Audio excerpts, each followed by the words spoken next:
Comrade अघोर देव वर्मा, हमारे party के पॉलिट bureau के सदस्य कॉमरेड माणिक सरकार, हमारे त्रिपुरा राज्य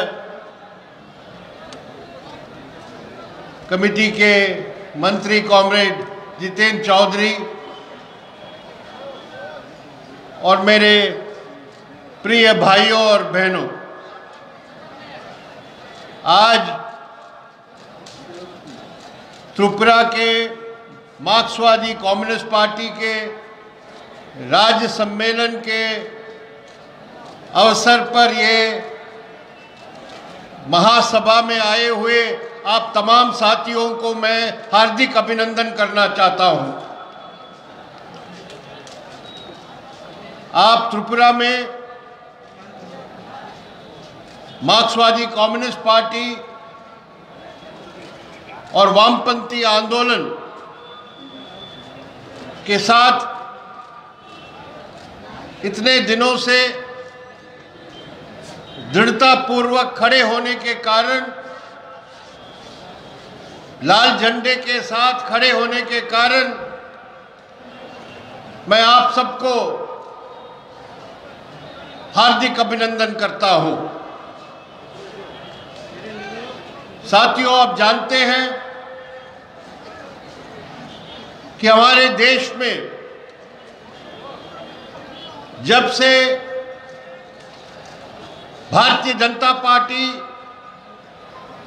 की सरकार दिल्ली में सत्ता संभाली है, तब से लेके हमारे देश के जनतंत्र पर, हमारे देश के संविधान पर, हमारे देश के जो सेक्युलर ढांचा है और हमारे देश के जो संघवादी ढांचा है, इस सब पर भयंकर हमला हो रहा है।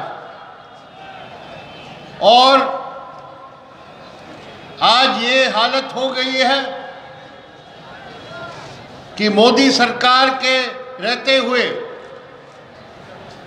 विपक्ष के खिलाफ जो भी आवाज उठाती है, इस सरकार के खिलाफ जो भी अपने स्वतंत्र अभिव्यक्ति करते हैं, उन सब के खिलाफ दमन और हमला होता है। हमारे देश में ऐसे कानून है जो बनाया गया था आतंकवाद के खिलाफ, अनलॉफुल एक्टिविटीज प्रिवेंशन एक्ट। ये कानून आतंकवादी संगठनों को गैर कानूनी घोषित करने के लिए बनाया गया था, लेकिन आज ये कानून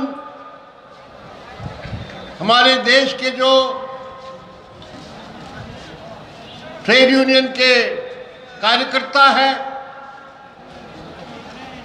किसानों के संगठनों के नेतागण हैं, जो भी जनवादी अधिकारों के लिए लड़ते हैं, उनको इस कानून के तहत जेल में बंद करके बिना जमानत के सालों के लिए बंद करके रखते हैं। और यही सरकार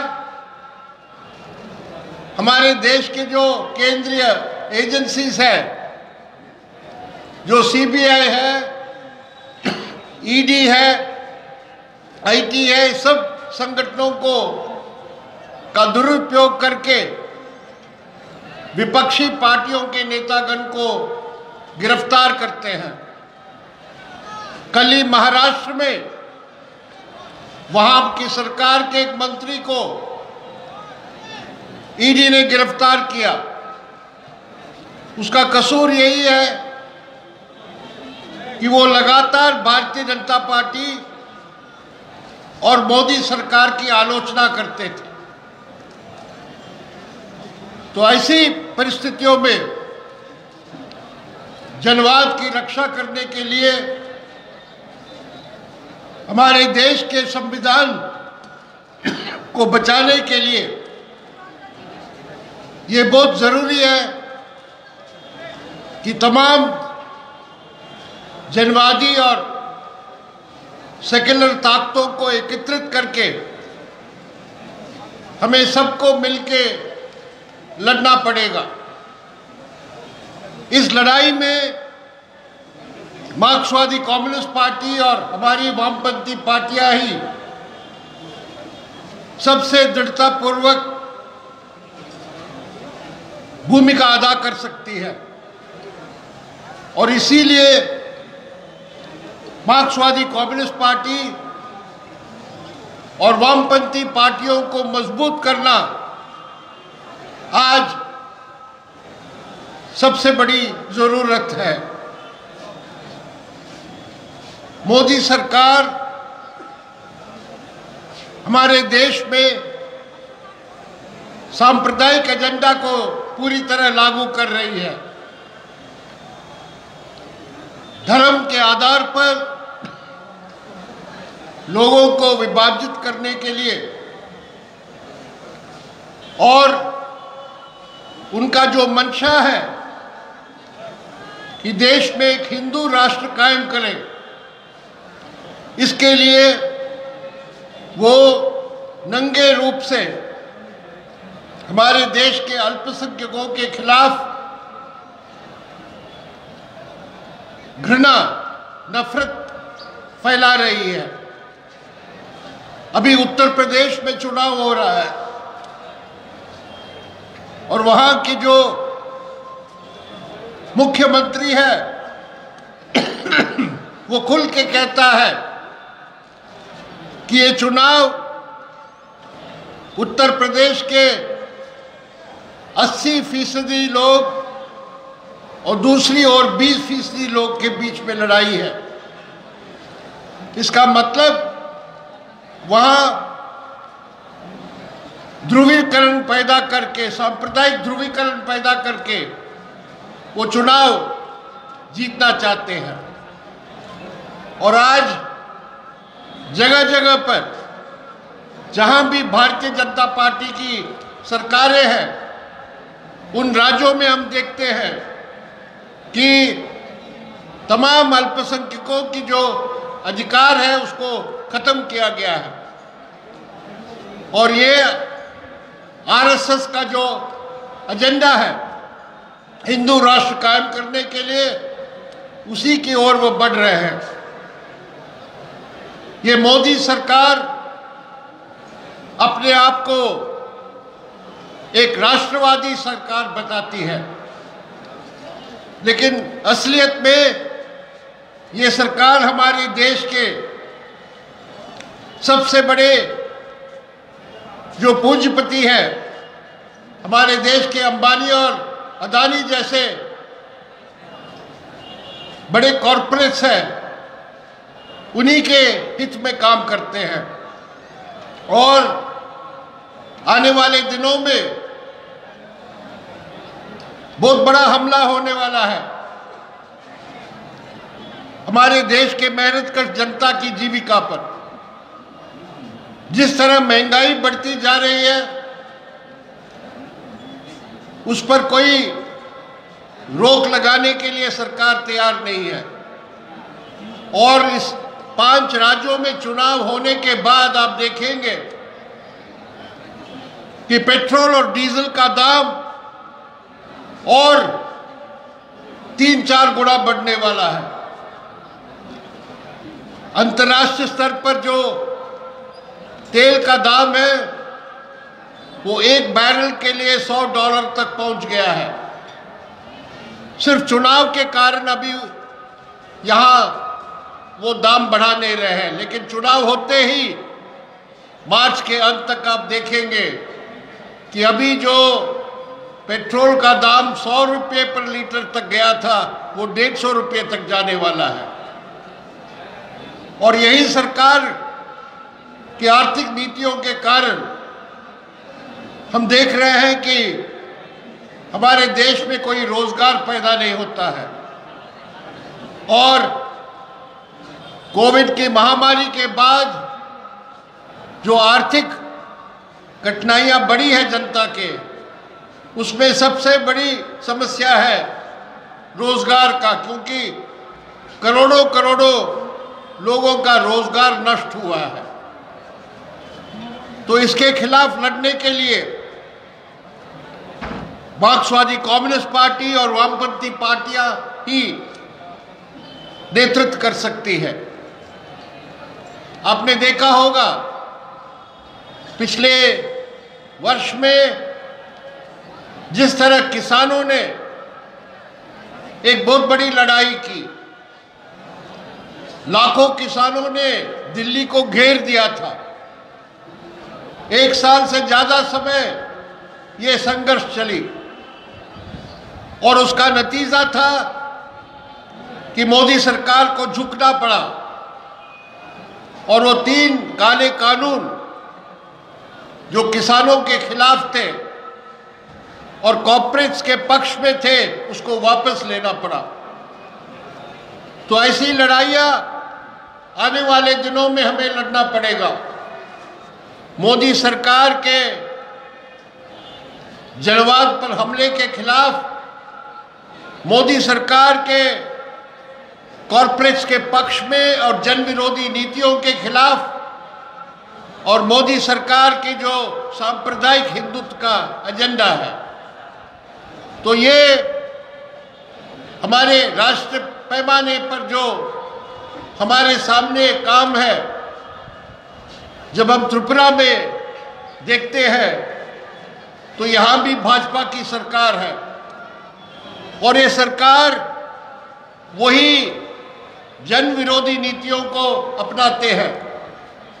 ये सरकार जिस तरह पिछले 4 वर्षों में यहाँ जनवाद पर हमला किया, जनवादी अधिकारों पर हमला किया, हमारी पार्टी और वाम फ्रंट के खिलाफ दमन और अत्याचार किया, उसके खिलाफ लड़ने के लिए हमारी पार्टी पूरी तरह कोशिश करती आई है। और अभी तक आपने देखा है इस पिछले 4 वर्षों में जितने भी हमले हुए हैं, जितने भी दमन हुआ है, उसका मुकाबला करने के लिए लाल झंडे के साथ खड़े होके हजारों हजारों हमारे साथी और मेहनतकश जनता खड़े हैं। और उसका सबूत यही है कि इतने बड़े तादाद पर आज आप इस रैली में आए हैं मार्क्सवादी कम्युनिस्ट पार्टी और वाम फ्रंट के समर्थन में। हम इस सम्मेलन में त्रिपुरा के जनता के, त्रिपुरा राज्य के जो मुख्य समस्याएं हैं उस पर विचार करेंगे और एक वैकल्पिक प्रोग्राम तय करेंगे त्रिपुरा के जनता के कल्याण के लिए, त्रिपुरा के विकास के लिए। जो पहले वर्षों के लिए वाम फ्रंट की सरकार ने यहाँ जो विकास का काम किया था, जनता के लिए कल्याणकारी काम किया था, शिक्षा और चिकित्सा के लिए जो प्रयास किया था, उस सब को किस तरह आगे ले जा सकता है। और इस सरकार के जन विरोधी नीतियों के खिलाफ लड़ते के समय हम अपने विकल्प को भी पेश करेंगे। आपको पता होगा कि लोग कहते हैं कि हिंदुस्तान में कोई वामपंथ आज बचा नहीं है, लेकिन केरल में वामपंथ की सरकार है। केरल में मार्क्सवादी कम्युनिस्ट पार्टी के नेतृत्व वाली सरकार है और उस सरकार ने करके दिखाया है। अभी जो कोविड महामारी के समय में सिर्फ केरला एक ऐसे राज्य था जहां के पूरी जनता के लिए सरकारी अस्पतालों में, सरकारी चिकित्सा केंद्रों में मुफ्त में चिकित्सा दी गई। किसी को भी 1 पैसा खर्च नहीं करना पड़ा अस्पतालों में। क्योंकि वहाँ ऐसे चिकित्सा की व्यवस्था है कि सबको फ्री ट्रीटमेंट दिया जा सकता है। ये हमारी वैकल्पिक नीतियाँ हैं। तो उसी तरह त्रिपुरा में यहाँ जो उपजाति है, गैर उपजाति है, जिन्होंने दशकों तक हमारे वामपंथ के नेतृत्व में यहाँ मिल के काम किया और आपसी भाईचारा के साथ त्रिपुरा में विकास का काम किया, वही ट्राइबल और नॉन ट्राइबल, उपजाति और गैर उपजाति जनता, उनकी मेहनत कर जनता की एकता को कायम रखेंगे। वामपंथ ही ये काम कर सकता है और त्रिपुरा को आगे बढ़ा सकता है। तो इसीलिए मैं आज आप जो बड़े पैमाने पर यहाँ आए हैं, जितने भी 4 वर्षों में आपने दमन सहा है, जितने भी हमारे साथियों पर हमला हुआ है, हमारे दफ्तरों पर हमला हुआ है, हमारे साथियों का खून किया गया है, इस सब के बावजूद यहाँ के मार्क्सवादी कम्युनिस्ट पार्टी और वामपंथ जिंदा है, जिंदा रहेंगे, लड़ेंगे और हम जीतेंगे। यही संदेश लेके हम इस सम्मेलन को कर रहे हैं। मैं आप सबको धन्यवाद देता हूँ। इनकलाब जिंदाबाद।